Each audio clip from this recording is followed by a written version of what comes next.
जय हिंद, वंदे मातरम। हमारे ही एक मित्र और सब्सक्राइबर्स HSG के स्टडी ने कई दफा मुझसे कहा कि सर हमारे देश में कितने प्रकार के फोर्सेस हैं, कौन सा फोर्स इंटरनल है जो देश के अंदर काम करता है और कौन से फोर्स एक्सटर्नल है जो एक्सटर्नल थ्रेट से डील करता है। तो आज का ये वीडियो उन्हीं के रिक्वेस्ट में आप सबके लिए है और मैं आपको इतनी अच्छी तरीके से इस वीडियो के दौरान समझा दूंगा कि आप अपनी एंटायर लाइफ में कभी कंफ्यूज नहीं होंगे फोर्सेस को लेकर के। देखिए, हमारे देश में कई सारे मिनिस्ट्रीज में एक है मिनिस्ट्री ऑफ डिफेंस, जो भारत के डिफेंस सिस्टम को कंट्रोल करता है। मिनिस्ट्री ऑफ डिफेंस के अंडर में आने वाले फोर्सेस जनरली एक्सटर्नल थ्रेट्स को डिफेंड करने वाले फोर्सेस होते हैं। यानी कि भारत के बाहर से अगर कोई दूसरा देश हमारे देश के ऊपर अटैक करे या फिर हमारे सीमा को लांघने की कोशिश करे तो दोनों देशों के बीच में जो जंग होगा उस जंग को कंट्रोल करेगा मिनिस्ट्री ऑफ डिफेंस के अंडर में आने वाली फोर्सेस। और कौन से फोर्सेस इनके अंडर में आता है? इंडियन आर्मी, इंडियन नेवी और इंडियन एयरफोर्स। तो अगर भारत के ऊपर बाहर किसी देश ने अटैक कर देता है और जंग छिड़ जाती है तो ये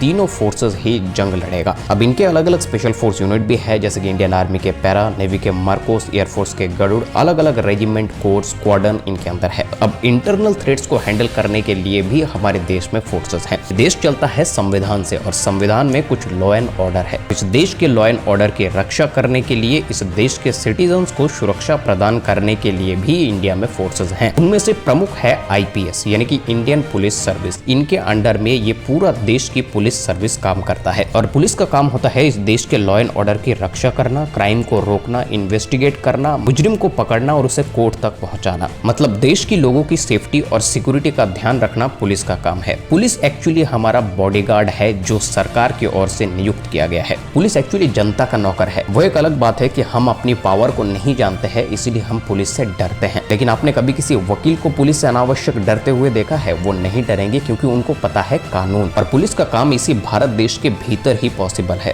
देश के बाहर पुलिस का कोई काम नहीं है। अब इंटरनल फोर्स के कैटेगरी में एक और फोर्सेस आते हैं जो कि है CAPF फोर्स यानी कि सेंट्रल आर्म्ड पुलिस फोर्स। ये भी इंटरनल फोर्स ही है, देश को इंटरनली ये प्रोटेक्ट करता है। CAPF फोर्सेस के अंडर में आता है CRPF, BSF, ITBP, SSB, CISF। देखिए, इनमें से कुछ बॉर्डर गार्डिंग फोर्स है जैसे BSF, SSB, ITBP। जो इंडो पाक बॉर्डर की सुरक्षा करता है BSF, इंडो चाइना बॉर्डर की सुरक्षा करता है ITBP, इंडो नेपाल और भूटान बॉर्डर की सुरक्षा करता है SSB। CRPF होता है सेंट्रल पुलिस और CISF जो कि इंडस्ट्रियल एरियाज को प्रोटेक्ट करते हैं जैसे कि कोल एरिया, एयरपोर्ट। तो इन सभी का काम पीस टाइम में होता है, देश को इंटरनली प्रोटेक्ट करना होता है। बाहर के दुश्मनों से जंग लड़ने BSF नहीं जाएगा, ITBP नहीं जाएगा। अब देखिए, बॉर्डर की सुरक्षा करने का मतलब दूसरे देश के फौजियों से लड़ना नहीं है। बॉर्डर की सुरक्षा यानी कि बॉर्डर के आर पार से कोई स्मगलिंग ना हो, कोई आतंकवादी चोरी छुपे बॉर्डर को क्रॉस ना करे। ये सारी चीजों का ध्यान रखता है बॉर्डर गार्डिंग फोर्स जो कि पीस टाइम में बॉर्डर की सुरक्षा करता है। और जब दोनों देशों के बीच में ऑफिशियली युद्ध होता है तब इन बॉर्डर गार्डिंग फोर्स को वहां से हटाकर इंडियन आर्मी को वहां पर डिप्लॉय किया जाता है। हालांकि वॉर टाइम में बॉर्डर के बारे में सभी जानकारी होने की वजह से बॉर्डर गार्डिंग फोर्सेस से एक छोटी टुकड़ी को इंडियन आर्मी के साथ में रखा जा सकता है, लेकिन आप ऐसा कभी नहीं देखेंगे कि पूरा का पूरा युद्ध बॉर्डर गार्डिंग फोर्स ही लड़ रहा है। अब बात करते हैं इंटरनली दो और फोर्सेस की जो कि है NSG और SPG। दोनों ही कमांडो यूनिट है और दोनों ही डेपुटेशनल फोर्स है। डेपुटेशनल फोर्स का मतलब है इन्हें ज्वाइन करने के लिए डायरेक्ट रिक्रूटमेंट नहीं होता है, आपको CAPF या फिर पुलिस या फिर आर्मी से NSG ज्वाइन करना होता है। NSG का काम होता है देश के अंदर counter insurgency, counter terrorism, hijacking जैसे सिचुएशंस को हैंडल करना और दूसरी तरफ VIPs को प्रोटेक्ट करना। NSG के दो पार्ट हैं, स्पेशल एक्शन ग्रुप और special ranger group. Special action group में इंडियन आर्मी से ज्वाइनिंग होता है और स्पेशल रेंजर ग्रुप में CAPF और पुलिस से ज्वाइनिंग होता है। SPG की अगर बात करें तो SPG यानी कि स्पेशल प्रोटेक्शन ग्रुप जो कि प्राइम मिनिस्टर को प्रोटेक्ट करता है। सिंपल भाषा में ये PM के बॉडीगार्ड कमांडोज होते हैं। अब देखिए, NSG और SPG दोनों ही इंटरनल फोर्सेस है। आपने कभी नहीं देखा होगा कि NSG और SPG को वॉर फील्ड में भेजा गया है। भारत के इंटरनल जितने भी फोर्सेस हैं उन सबको कमांड करता है एक IPS ऑफिसर, चाहे वो CAPF फोर्सेस हो, पुलिस हो,